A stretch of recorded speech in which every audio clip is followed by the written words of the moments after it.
And good morning to those of you here in Australia, New Zealand, and Asia Pacific region. Good afternoon to those of you in the United States and Canada, and those of you in the UK and Europe regions. Hello, welcome. I am Michael Haynes, business growth go-to-market specialist that works with B2B, small and medium B2B accounting, technology, and law firms. And it's my pleasure to welcome you to another season of Ask Michael Anything.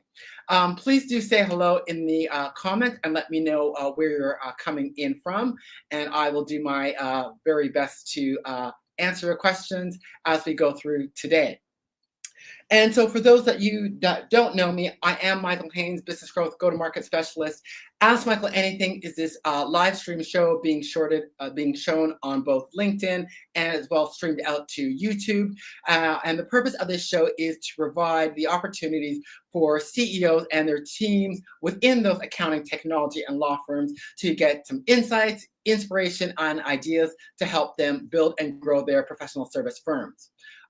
For those of you that are new to the show, so why focusing on accounting, technology, and law in that B2B context? Because the buyers of our services that we provide, their needs, expectations, and buyer behaviors are quite different and distinct, which is why the focus of this show today. So for those of you that are not familiar with the format, so Ask Michael Anything is now going to be happening twice per month. So 30 minutes twice per month, I will come on, and the general format will be is I will kick off generally providing 3 tips and or insights around growing your B2B professional services firm. Then going to open it up to Q&A for you to be able to ask questions. And there are no silly questions whatsoever. So, any questions, big or small, that you may have pertaining to how do you build and grow your business, go ahead and you'll be able to go ahead and ask those questions. And then at the conclusion of the Ask Michael Anything, I will then do a quick recap as well as letting you know when the next Ask Michael Anything event will be occurring, as well as if there are any other events that you need to be made aware of. Now, for today's for today's episode today, the theme is about 3 tips to avoid 3 mishaps that you want to be avoiding when looking to build and grow your firm. So the 3 mishaps I'm going to be focusing on today are as follows. First, we want to make sure that you are not focusing solely on client acquisition. Talking to a lot of clients, going to events, often, what is on the radar, beginning as we are starting 2025, the focus is around new acquisition, new logos. Yes, that is very important that we acquiring new clients, but making sure that you are also having a focus around, retention and expansion. How are you looking after your current clients? This is very important for us in that B2B space, as our firms that we are working with, the leaders of our firms, they are often looking to build, grow, scale their businesses. So you need to be making sure that you're very conscious, you're very aware of what are the priorities, what are the requirements of what your firms are seeking, not just now and moving forward, and making sure that your firm has proactive client management plans in order to help your firm be positioned for that growth, expansion, the further activities that they're looking to do. So one of the things you want to be making sure that you have a focus on and you give attention to this year is not just around your plan for acquiring new clients, but really making sure you're taking the time to meet with your teams, the leaders of some of your current clients, those key clients that are accounting the bulks of core parts of your revenues for your firms, and making sure that you are really understanding what they require and what they are seeking. So making and considering as part of those plans, some of the things you want to be considering potentially providing are, what are the opportunities around providing value-added services? What are the things you can be doing, such as providing, workshops? Are there strategic partnerships, implementation support, training? So making sure you're taking the time to step in and have discussions periodically with your firm leaders of those key clients, key accounts, to really understand where they're at, where they're looking to go, and what they are going to be needing in terms of advice, insights, recommendations, connections, making sure you have an understanding of that, and using that as a basis to really help you determine what are some of the activities and things you can be providing in terms of programs, services, new activities, new initiatives, to making sure that you continually to deliver value and maintain that relevancy for your clients that you are serving. The second area that you want to be making sure that you don't misstep is in terms of a lack of differentiation in this crowded market. Professional services, present a lot of opportunity for us as small and medium professional service firm leaders, professional service firms. However, there is not without a lot of crowding in the market. We're seeing a lot of larger firms going in and expanding their programs and services and offerings. We see the burgeoning massive amount of niche firms in terms of SMB niche firms, micro businesses, so solopreneurs coming out. So there is a lot of activity happening, and so it's becoming a very crowded market.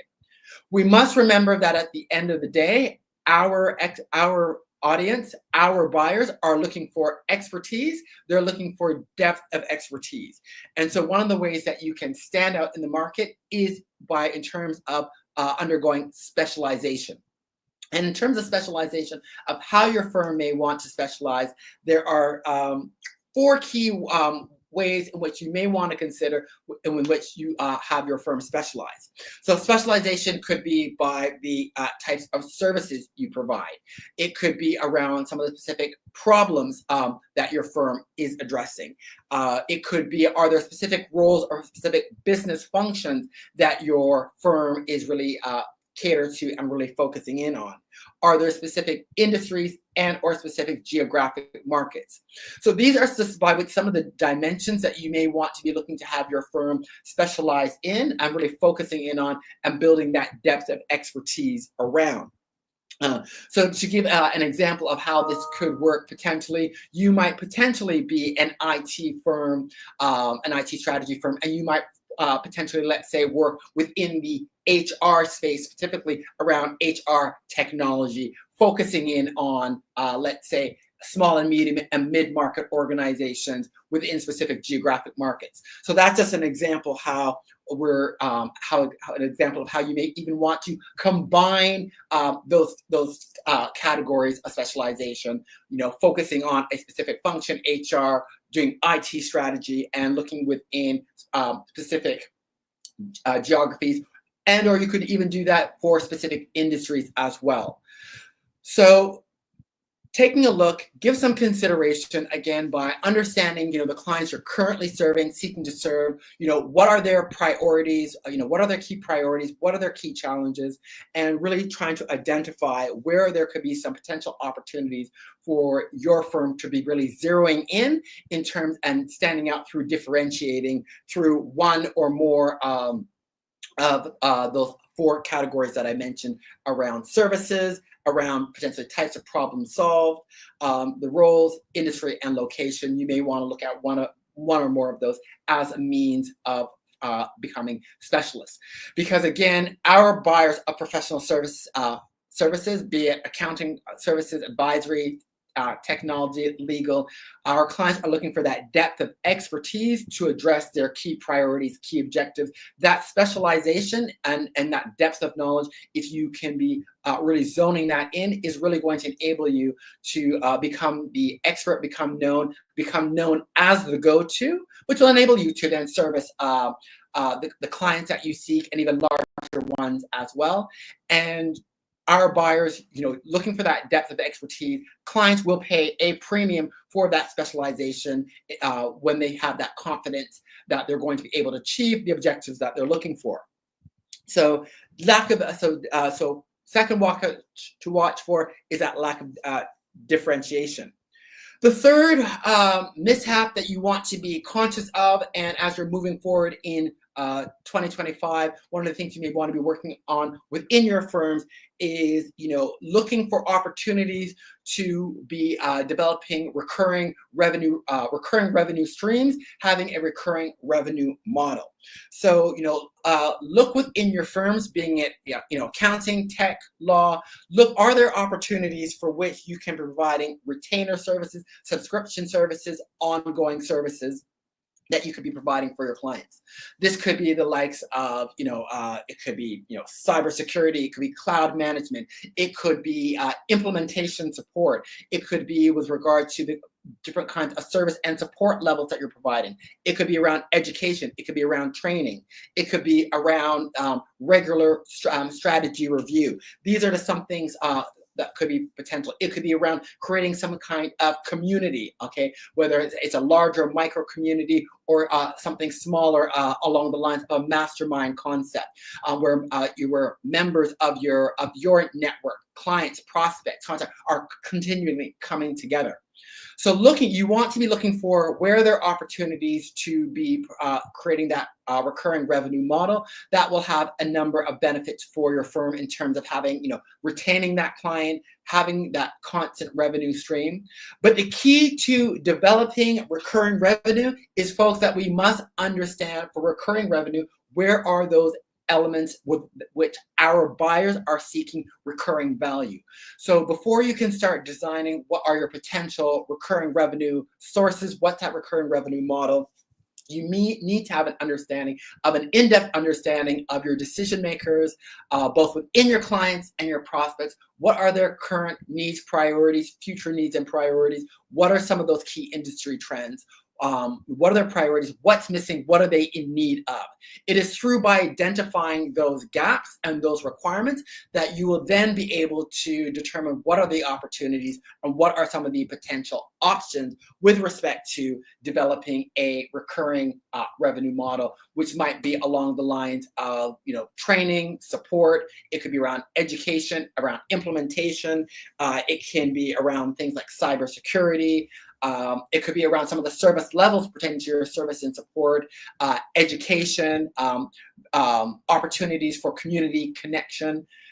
These are just, again, some examples. But the first step that you will need to be doing is really going out, understanding what are the needs and requirements within the industries, but also amongst those organizations that you're currently serving and seeking to serve. So doing some of that listening, often which can be achieved through the likes of, doing workshops, depth interviews, client surveys, making sure you're getting that feedback from that decision maker level and feeding that back in.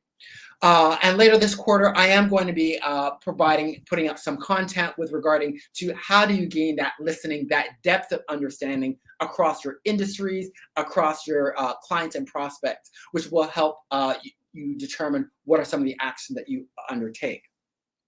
So again, the 3 missteps to recap that you want to make sure that you address and are mindful of is 1, not focusing solely on client acquisition, making sure that you are focusing on client retention and expansion. So, what are the ways that you are going to be able to provide continual value to your clients? And again, the starting point for that is to be making sure that you have an understanding of what are both the current and future needs of your clients. So making sure you're getting that regular client feedback, again, at that decision maker level, is going to be very important for you to be understanding what are the goals, what are the plans of your clients, and making sure you understand what those are and what those needs are going to be, so that you can then determine what are going to be some of the things that can constitute going into your client management plans, which you should be having, which may revolve around service and support, additional trainings. It could be around doing workshops. It could be around providing opportunities for executive engagement and connection, what have you. So again, the starting point for that is to be making sure that you have an understanding, you're getting feedback and insight from some of your key clients and prospects at that decision maker level, and you're putting together proactive plans on how you're going to retain, manage, and really look after those clients. This will have great benefits in terms of not just helping for retention, but it's going to help with upsells, cross-sells, and these clients themselves will often be your advocates and champions, which will help you get new clients. So focusing on client retention in addition to client acquisition is one key misstep you want to avoid. Again, secondly, differentiation. One way to differentiate is to be looking at how your firm may specialize. And again, you may want to specialize across one or more dimensions, which could be around services, around types of problems solved. It could be around particular roles within organizations, certain functional areas. It could be by industry. It could be location. So those are just some of the dimensions that you may want to consider in terms of specializing in. Again, having that understanding, doing that listening to understanding industry trends, buyer priorities, requirements, both current and moving forward, are going to help you, and as well as understanding your internal strengths are all some of the things that will help you make some of the decisions as to what are some of the areas that you may want to be focusing in on. And thirdly, transitioning to recurring revenue models. So, where are there opportunities to providing recurring revenue to your clients and prospects, looking for those opportunities. Those will provide great benefits to your firm in terms of ongoing revenue, client retention. But the key to providing recurring revenues, we need to understand again, what are our client requirements in terms of what are their priorities, where are the gaps, where do they need to be receiving recurring value, understanding what those are, and then looking at what are some of the different ways that you may be able to provide that. Service and support, trainings, the likes of community, masterminds are just some examples of some potential areas that may be potentially where you can provide reporting as well, where you can provide recurring value, which can be a source of recurring revenues.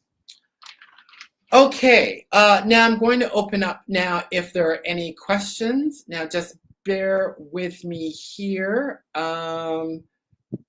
as I'm using a broadcast stream and I'm just trying to see if any questions are coming through. If I don't address your question here live online, please feel free to send me a DM and I will definitely address that for you. I do have a couple questions that I did have a couple folks send in to me that weren't going to be able to attend. So just bear with me one moment. Otherwise, I will jump into some of those initial questions that have been provided for today. Okay, so one question that was brought to me was how do you go about developing strategic partnerships to help grow the firm? Now that's a big, broad question, great question that was sent in. This is a topic I will be going in depth further in this first quarter. But to give you some kind of top-line insights to be thinking about in terms of developing strategic partnerships can be undertaken in a number of ways. It can be done in very formal legal standpoint where you're setting up a formal strategic partnership to develop a full new, potentially holistic offering to your clients. So it can be done in that capacity, but it can also be done in other ways as well. I mean, some of the starting points with respect to how do you go about developing strategic partnerships is first, you want to have an understanding as to what are kind of the key goals and priorities that your firm, what is it that your firm is looking to achieve?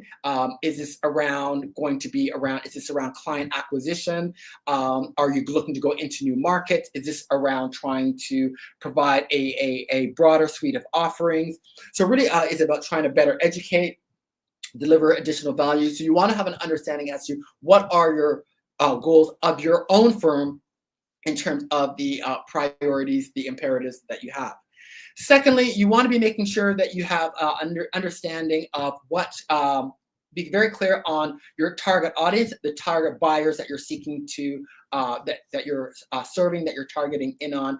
Do you have an understanding from that decision maker perspective, again, with what are their kind of needs, priorities, key objectives? Okay, and where are the gaps? Where are they? What are they looking to do? And where do you feel there might be some gaps in your current offerings with respect to what that firm is looking to do? So perhaps you may be dealing with, I have one client who's dealing with a lot of, within their accounting firm, they've got a lot of high growth companies. Companies are looking to scale. Companies are looking, to undertake M&As. So one of the things that a lot of their clients are looking for is education on some of these more sophisticated topics around some more sophisticated growth strategies, for example. So you want to understand what are some of the various gaps, and then looking at, based on understanding on what your objectives are, what are the needs of your target clients, the decision makers, then you may start to determine, well, what are some of the things we're going to be looking to do. To use the example of, one of my clients, one of my accounting firm clients, where they've got a lot of clients scaling, growing, and they're really looking for getting introduction, getting insights as to how they can be undertaking some of their market entry expansion efforts. Given that, they then determine that, okay, some of the people that they want to be engaging in are going to be collaborating, partnering with the likes of some M&A specialists, tax planning specialists, where they can start doing some education, insights, and looking to providing some broader offerings. So you will then look to see who you then want to be looking at. So it's understanding your goals, understanding who your target audience is, and who are those decision makers. What are some of their key priorities and objectives? What's missing? What is it that they need? And then selecting the right kind of provider, potentially, that you may want to align with. Often it's going to stem around, potentially as a first point of call, education as to what additional services, value adds could be provided. So a good starting point often may be around the likes of generating, co-creating content, and also using that with the likes of events. So where you've got a provider that has a common audience, you may want to be joining forces with them to engage with the likes of undertaking, co-creating content, co-creating events, where you can bring your joint targeted audiences together to provide them advice, education on a key topic area, let's say around M&As, market expansion, for an example. So developing partnerships, it's all around, there's various ways you can do so, but a good starting point is really about making sure you're clear on your goals, clear on your target audience, your target decision makers, understanding what the gaps are and what it is they need, and then how you're going to best fulfill those needs. I've just given an example around education. So education might be one, and giving them access to other subject matter experts. So taking initiatives such as content, combining that with events, and co-hosting and conducting events with the relevant partner can be a means to do so. So those are kind of some key high-level steps that you may want to undertake as part of how to develop strategic partnerships. There is also further considerations around making sure, how do you select the right kinds of partners, the right kinds of criteria, etc., which I will be going into a much further deep dive on later in this first quarter. So stay tuned for content around that. But depth of understanding around your buyers in terms of their priorities, what are they looking to do, what are the gaps, making you're clear on your goals and objectives, and then identify what are the opportunities, what's missing based on those client buyer needs and priorities, and then selecting potentially a partner to work with. And a key first stop may be undertaking the likes of something such as content and events, bringing audiences together, joint audiences together to common deliver value. Second question, another question that was brought to me is about how do you go about acquiring high value, long-term, big end of market town clients. High value long-term clients, client acquisition, always a topic that is very popular and comes up at this time of year. Look, this is another topic I will be unpacking in more detail with respect to my content over the coming months. But in terms of acquiring high value long-term clients, a couple of things I will say in terms of some things you want to be thinking about and starting to working on, and you should be doing in your professional service firms already. Making sure you really have a depth of understanding of what are some of the key industry trends, priorities, development, what's happening in your markets. Again, it's coming back to, and as those of you have watched my content before, it is about really having that depth of understanding at that industry market level, having a depth of understanding with respect to your those decision makers, both in the clients you're currently serving and those that you're seeking to serve. Do you really have an understanding of what are their key priorities, objectives? What are those key things that are looking to do? And again, as in our world of professional services, our buyers are looking at depth of expertise.